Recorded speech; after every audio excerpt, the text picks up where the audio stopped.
Because thou hast had a perpetual hatred, and hast shed the blood of the children of Israel by the force of the sword, in the time of their calamity, in the time that their iniquity had an end, therefore, as I live, saith the Lord God, I will prepare thee unto blood, and blood shall pursue thee. Sith thou hast not hated blood, even blood shall pursue thee. This is the diary of Thomas Thistlewood, one of the most brutal slave owners in Jamaica's dark history. Thistlewood arrived in Jamaica in 1750 and quickly became infamous for his relentless cruelty. His diary, spanning over 30 years, among the most shocking was his invention of Darby's dose. When you read what some of these slave owners did, it really does make your stomach heave. Here are 3 accounts of punishments meted out by Thistlewood in 3 months in 1756. Darby catched eating canes, had him well flogged and pickled, then made Hector shit in his mouth. Rubbed Hazard with molasses and exposed him naked to the flies all day and to the mosquitoes all night. Flogged Punch well, and then washed and rubbed in salt pickle, lime juice and bird pepper. Made Negro Joe piss in his eyes and mouth.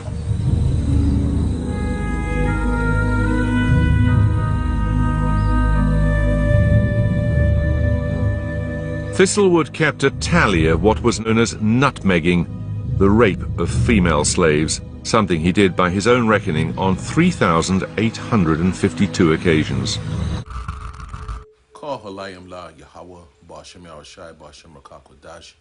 Double honors unto the apostles, elders, and bishops of Great Millstone who do rule well. Shabbat Shalom to you of us that are hopeful. Shabbat Shalom to the elect.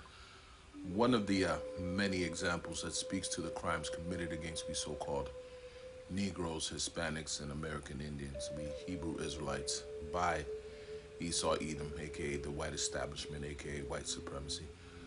But let's open with this. Let's go to Isaiah 10 and 1. Isaiah the 10th chapter, first verse. Because the trajectory of making America great again and dream big again is heading for total control over the masses and slavery being repackaged. Okay, Isaiah 10 and 1, because it says this: Woe unto them, woe meaning destruction, that decree unrighteous decrees and that write grievousness which they have prescribed. Now that Donald Trump, aka Nero, has been reinstated as CEO of the corporation most known as to many as the United States of America, courtesy of the men who rule the world behind the scenes, there are a lot of new directives coming down the pike via Project 2025. Some notable initiatives, according to the cheat sheet I found online by those who took the time to sift through it, are eliminate regulations of big business and oil, additional tax breaks for corporations in the 1%, which only allows the wealthy more influence over the political process and legislation, of course. That being the case, it's usually at the detriment of the working class. And speaking of the working class, next on the list is higher taxes for, guess who? The working class. Then there's the proposed elimination of unions and all worker protections, elimination of Social Security for the elderly and the disabled. The project also wants to cut Medicare and raise the retirement age, ban books and curriculum regarding slavery, no more free lunch, end civil rights and DEI, diversity, equity, and inclusion protections in politics. And then there's using the military to break up domestic protests, which has a direct connection to this truth being taught on the highways and hedges. And the recommendation to promote and expedite capital punishment. How do you think that will fare when the quote-unquote choice to take the chip is handed down? Now, the point I'm making here is it's hard to disagree with the idea that making America great again means putting so-called blacks and browns back on the plantation, which was the only time America was ever great for so-called whites and some of the other nations, because for we Israelites it was never great. Okay, especially when you think about the so-called end of slavery, the fight for civil rights, and the timeline of how legislation and the laws set in play, one after the other, were purposely put there to hold so-called people of color back and to keep us down. Speaking of laws set in play, another one of my favorite initiatives, and really speaking to the plantation, is teach Christian religious beliefs in public schools. So in layman's terms, make Jesus white again is also a part of the new agenda.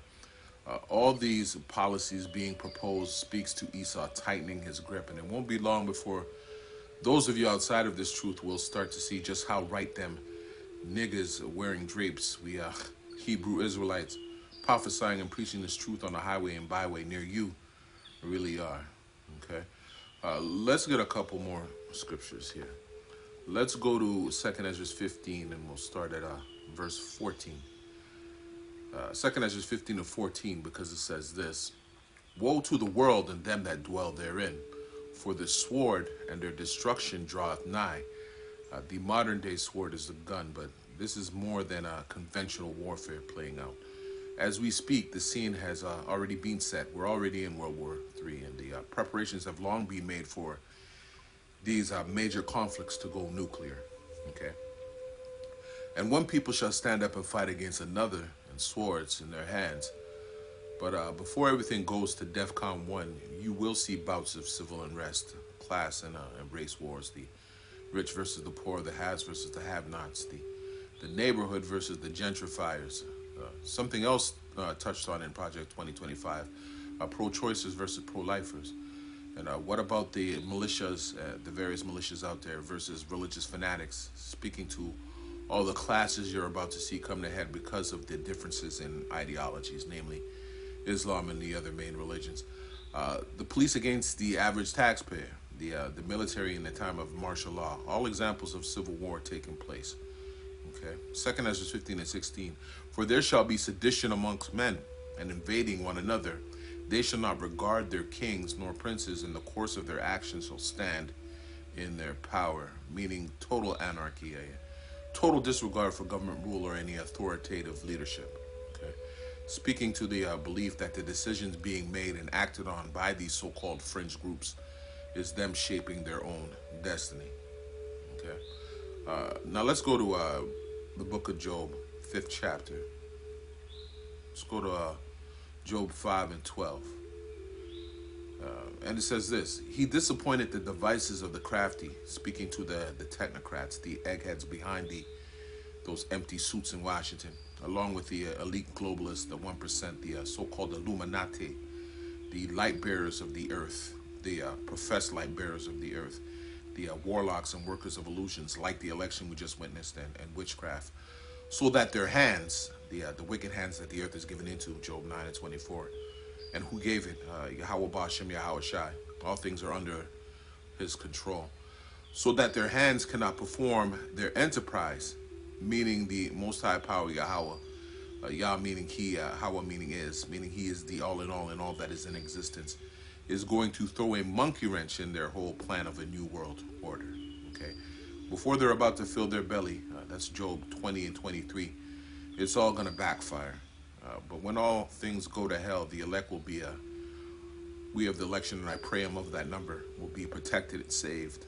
No coincidence, on the back of the American dollar bill reads, Anna we coeptis, our enterprise is now a success.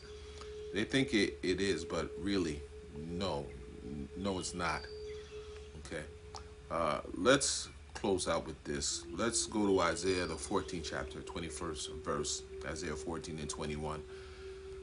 Because it says this: Prepare slaughter for his children, for the iniquity of their fathers, that they do not rise, nor possess the land, nor fill the face of the world with cities. When Esau says, I didn't put you in slavery, I freed you, that was my forefathers with all those whips and chains. Speaking to Project 2025's agenda to ban books and curriculum regarding slavery, for that very same reason, to erase the sins of their fathers from history. Always remember, through reincarnation, you are your father or your forefathers returned. Okay? There's no passing the buck here, Esau. You did it. You were the one being held responsible according to the Most High as well, and now you got to pay for it. Okay? Isaiah 14:22. For I will rise up against them, saith the Lord Yahweh of hosts, and cut off from Babylon the name and remnant and son and nephew, saith Yahweh, speaking to Esau, Edom, and the Amalekites. I will also make it a possession for the bitter and in pools of water, and I will sweep it with the besom of destruction, saith the Lord power, Yahweh of hosts. Host meaning army, okay? Yahweh, who is the Lord of the celestial armies of heaven, is going to use a mechanized army here on earth, and the return of Yahweh Shai and the chariots to destroy Babylon with nuclear missiles and lasers from the chariots. This is what will end Esau's dominion over the earth and his rule, okay? The word besom speaks to a broom. And what does a broom do? It sweeps and removes dirt. Well, the Heavenly Father is going to rid the earth of the filth that is Esau, Edom, and his brother, the Amalekite, with one clean sweep, okay? Bitter and simply speaks to being contaminated, speaking to the water, which is going to be contaminated by radiation from those nuclear strikes. Okay, matter of fact, let's get this one to close out here. And as I said in the past, you know, it's just, the Spirit's just been on me to just get in, get out, go straight to the point, and do what I can as far as just keeping up the website and making sure that there's new content every day. So bear with me, Israel. It's a practice that I'm getting into. Let's go to 1 Thessalonians 5:3. Straight to the point, because it says this. For when they shall say peace and safety, then sudden destruction cometh upon them, as travail upon a woman with child, and they shall not escape. Exactly one of the ways the Donald won over a mass of the American public, his rhetoric on ending the war. This idea of peace and tranquility is being used by the elite to pacify the masses so they can implement their plans for the New World Order. Vladimir Putin just came out stating the struggle for a New World Order is underway. Speaking, of course, to World War III, and new powers are emerging, and we know where he stands on economic independence from the West. Speaking to the BRICS nations forming their own economic alliance. Never mind how he feels about NATO's expansion and the military interventions by other countries, namely America and Israel, whom Trump is a strong supporter, by the way, that threatens Russia's regional stability. Look what Trump is now doing in the Ukraine. Those of you in the truth know this is a recipe for the coming disaster that the scriptures say will fall upon Babylon, aka America, at the hands of Russia and its allies. What you're seeing is a political theater unfolding in real time. Wait for it. But in any event, Revelation, the 13th chapter, speaks to ultimately Russia being the end of the Esau's dominion here, speaking to Babylon the Great. And ultimately, Russia too will fall at the hands of Yahweh Shai when he returns to recompense the other nations. So again, Esau, when he attempts to fill his belly and bring about his global order, sudden destruction cometh, okay? Not only for him, but for those of you who denied this truth. Y'all won't know what to make of this coming judgment.